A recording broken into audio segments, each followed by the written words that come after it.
Okay, so I want to show you how to do this ruler work fill. Let me show you the blank spot first here. I'll get the rulers out of the way. So this is what it looked like before I did any filling with my rulers. And then I used these two rulers. I've got the Celtic knot number 6, 6-inch. I didn't use it for the specialized tool that it makes. It makes a great little design, the Celtic knot. I just used it for the 6-inch half circle that the outside edge gives me. It's very handy, multi-purpose kind of ruler. And then I'm also using the, sorry for that glare on the ruler, guys. This is the Quilted Pineapple Curve, the QP Curve number 12. And I use that in here and use that 6-inch half circle. You can use whatever 6-inch half circle ruler you have to do this little design. And so I'm going to get my camera set up and show you how to put it in over here.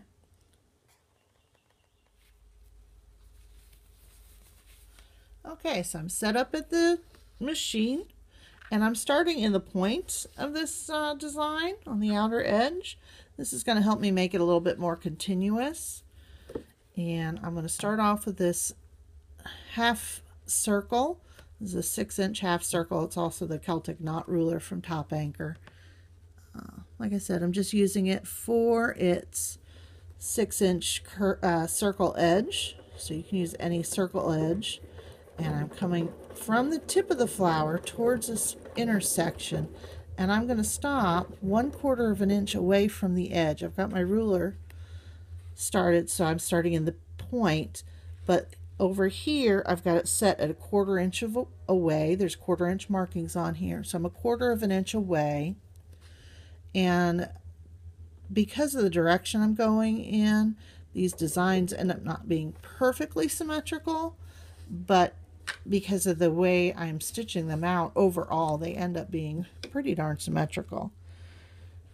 So I'm going to come out to the intersection of where this petal starts on this quilt, and I'm going to go all the way into that point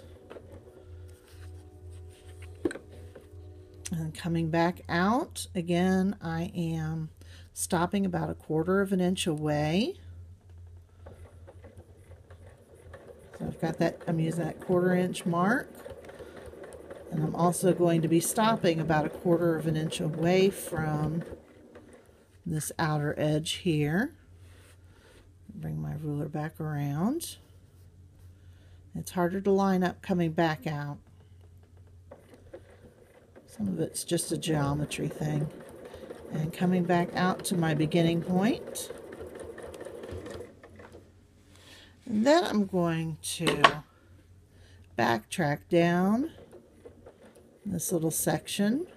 I like to go nice and slow. If I go nice and slow, I can actually stitch in roughly the same stitch hole so that it turns out really nice.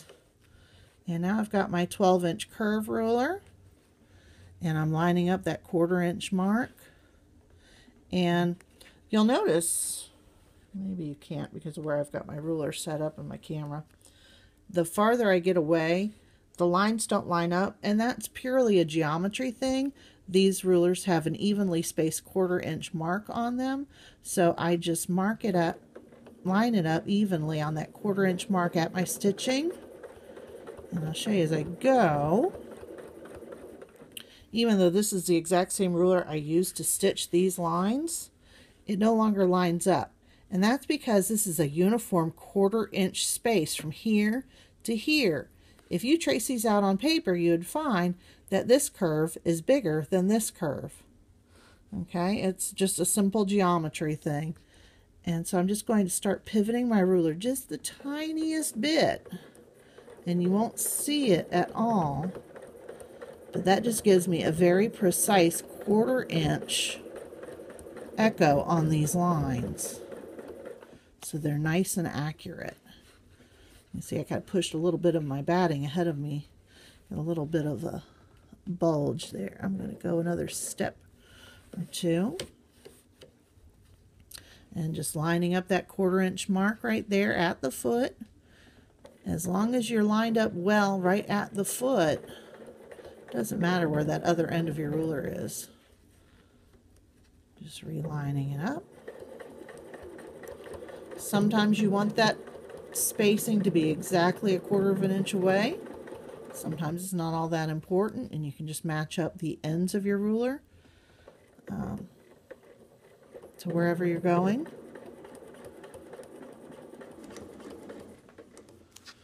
And you can find more information about these 1/4 inch markings on curved rulers. They're not the same. It all depends on the manufacturer of the ruler.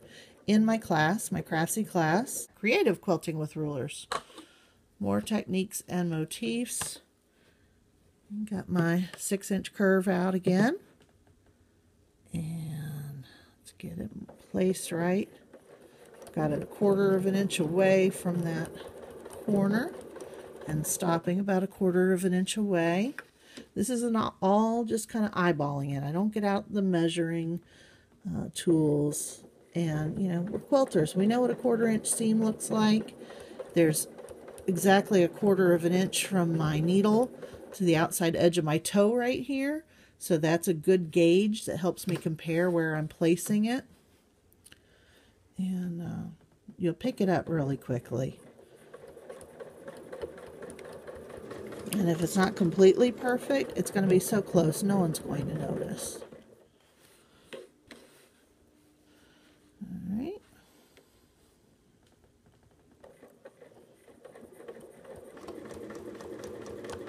And coming back out to this point, and I'm done. I'm just going to stitch a couple stitches in place, secure the tails, and cut them off with my machine.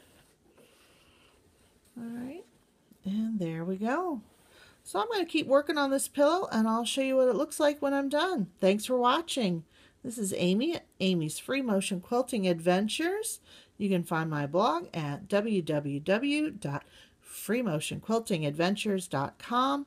You can also find more about quilting with rulers with my 2 classes with Craftsy, and you can find them there at craftsy.com.